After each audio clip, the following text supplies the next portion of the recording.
오늘의 주요 뉴스 함께 살펴보겠습니다. 첫 번째 소식입니다.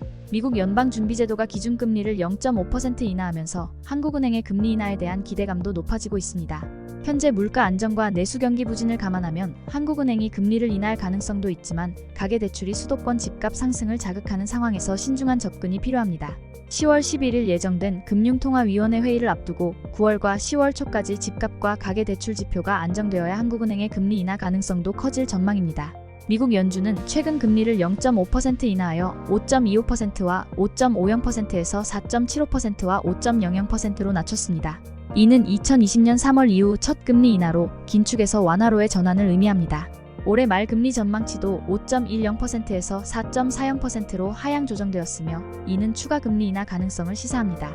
연준은 실업률 상승과 냉각된 노동시장을 인하 배경으로 설명했습니다. 이러한 연준의 정책 변화는 한국은행에도 금리 인하 압박을 가중시키고 있습니다. 8월 소비자 물가지수 상승률이 2.0%에 그치며 물가 안정에 대한 자신감도 커졌습니다. 하지만 최근 부동산 가격 상승과 급증하는 가계대출이 금융 안정의 위험 요소로 작용하고 있습니다. 5대 은행의 주택담보대출 잔액은 570조 8,388억 원에 달하며 주택구입 목적 대출 신규 취급액도 하루 평균 3,405억 원에 이르고 있습니다. 이로 인해 가계대출 지표가 안정되지 않으면 한국은행의 10월 금리 인하 결정은 쉽지 않을 전망입니다. 이창용 한국은행 총재는 다양한 경제 지표를 보고 판단하겠다며 10월 금리 인하 가능성에 대해 확답을 피했습니다. 다음 뉴스입니다. 김건희 특검법이 9월 19일 국회 본회의에서 재적의원 167명 전원의 찬성으로 통과되었습니다. 이어 최상병 특검법도 재석의원 170명 만장일치로 지역화폐법은 재석 169명 중 찬성 166표로 통과되었습니다. 그러나 국민의힘 의원들은 야당의 입법 강행에 반발하며 본회의에 참석하지 않았습니다. 더불어민주당과 야5당은 이날 본회의를 열어 김건희 여사와 관련된 주가 조작 사건 진상규명을 위한 특별검사법, 순직 해병 최상병 사건 진상규명 관련 특검법, 그리고 지역사랑 상품권 이용 활성화를 위한 지역화폐법을 처리했습니다.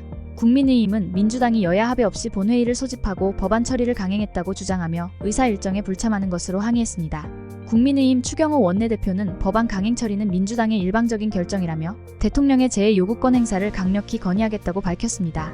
특히 김건희 특검법은 도이치모터스 주가 조작 의혹, 주식 저가 매수 의혹 등 김건희 여사와 관련된 8가지 의혹을 조사 대상으로 하고 있습니다. 이 법안은 지난해 12월에도 국회를 통과했으나 대통령의 거부권 행사로 폐기된 바 있습니다. 이번 법안 역시 재요구 가능성이 제기되고 있습니다. 또한 최상병 특검법은 해병대 최상병 순직 사건의 진상규명을 위해 대법원장이 특별검사 후보 4명을 추천하고 이 중 1명을 대통령이 임명하는 구조로 설계되었습니다. 이 법안은 야당이 4번째로 발의한 법안으로 야당이 대법원장의 추천에 대해 재추천을 요구할 수 있는 조항도 포함되어 있습니다. 지역화폐법은 정부가 지방자치단체의 지역사랑 상품권의 운영을 지원하도록 하는 내용으로 국민의힘은 이 법안이 부유한 지자체와 그렇지 못한 지자체 간의 차별을 심화시킬 수 있다고 비판했습니다. 다음 뉴스입니다. 3년 이상 취업하지 않은 청년 중에서 직업교육이나 취업 준비를 하지 않고 집에서 그냥 쉰 청년이 약 8만 명에 이르는 것으로 나타났습니다. 통계청의 자료에 따르면 2024년 5월 기준 최종 학교를 졸업한 후 3년 이상 취업하지 않은 청년은 23만 8천 명으로 최근 3년간 가장 높은 수치를 기록했습니다. 그중 34.2%에 해당하는 8만 2천 명이 취업 준비나 훈련 없이 그냥 시간을 보낸 것으로 조사되었습니다. 미취업 기간이 길어질수록 그냥 쉰 청년의 비율도 증가하는 경향을 보였습니다. 3년 이상 미취업 청년 중에서 34.2%가 아무런 활동을 하지 않았고 취업 준비를 했다는 응답 비율은 미취업 기간이 길어질수록 점차 감소했습니다. 이는 시간이 지날수록 청년들이 취업을 포기하게 되는 경향이 있다는 점을 시사합니다. 또한 청년 구직 단념자의 수도 증가하고 있습니다. 2024년 1월부터 5월까지 월평균 청년 구직 단념자는 12만 명으로 지난해 같은 기간보다 약 1만 명이 증가했습니다. 이는 청년층의 약 31%가 일자리를 포기한 상태임을 보여줍니다. 정부는 이러한 문제를 해결하기 위해 청년층 노동시장 유입 촉진 방안과 고립은둔 청년 지원 대책을 마련했지만 청년들이 원하는 양질의 일자리가 부족한 상황에서 단순한 취업 지원 정책으로는 한계가 있다는 지적이 나오고 있습니다. 노동시장의 이중구조와 청년층의 요구에 부합하는 일자리 창출이 시급한 과제로 떠오르고 있습니다. 다음 뉴스입니다. 지난해 한국은 사상 처음으로 미국에 가장 많이 투자한 국가로 기록되었습니다. 이는 한미동맹 강화와 함께 반도체, 전기차 분야에서 한국 기업들의 대미 직접 투자가 크게 증가한 결과입니다. 반면 미중 무역 분쟁의 장기화로 중국은 그동안 대미 투자에서 물러서고 있습니다. UN 무역개발회의 자료에 따르면 2022년 한국의 대미 투자 규모는 215억 달러, 약 28조 5,300억 원으로 전년보다 약 11% 줄었음에도 불구하고 대만이 투자를 줄이면서 한국이 최대 대미 투자국으로 올라섰습니다. 한국에 이어 캐나다, 독일, 영국, 일본이 뒤를 이었습니다. 조 바이든 행정부의 인플레이션 감축법은 이러한 투자 증가에 크게 기여했습니다. 전기차 배터리 등 자동차 관련 제품을 미국에서 생산할 경우 세액 공제 혜택을 제공하는 IRA 덕분에 한국 기업들은 미국 내 대규모 공장 설립에 박차를 가했습니다. 예를 들어 현대차는 LG에너지솔루션과 함께 43억 달러 약 5조 7천억 원 규모의 전기차 배터리 공장을 미국 조지아주에 설립하겠다는 계획을 발표했습니다. 또한 반도체 산업 육성법도 한국 기업들의 대미 투자를 촉진하는 중요한 요인이 되었습니다. 이 법은 중국과의 반도체 기술 경쟁에서 우위를 점하기 위해 미국 내 반도체 생산을 장려하며 공장 건설 시 520억 달러 약 69조 원의 보조금을 지급하는 내용을 포함하고 있습니다. 이에 따라 2019년 한국의 해외 직접 투자에서 미국이 차지하는 비율은 18%에 불과했지만 지난해에는 50%를 넘었습니다. 그러나 최근 전기차 수요의 둔화와 경제 성장 둔화에 대응해 한국 기업들은 투자 속도를 조절하고 있습니다.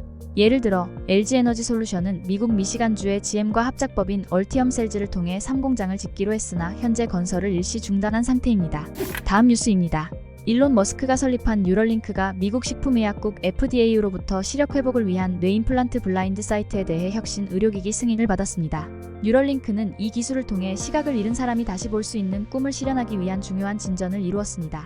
블라인드 사이트는 뇌의 시각을 처리하는 피질에 이식되는 칩으로 외부 카메라가 포착한 이미지를 신경세포를 자극해 뇌가 인식할 수 있도록 합니다. 뉴럴링크는 이 기술이 시신경 손상으로 인해 전혀 보지 못하는 사람들에게도 인공시각을 제공할 수 있을 것이라고 밝혔습니다. 일론 머스크는 자신의 SNS 계정에서 두 눈과 시신경을 잃은 사람도 다시 볼 수 있게 해줄 것이라고 기대감을 나타냈습니다. FDA의 혁신 의료기기 프로그램은 생명을 위협하는 질병 치료에 필요한 혁신적인 의료기기를 보다 신속하게 상용화할 수 있도록 지원하는 제도입니다. 지금까지 933개의 의료기기가 이 프로그램에 지정되었으며 이 중 95개는 상용화 승인까지 받았습니다.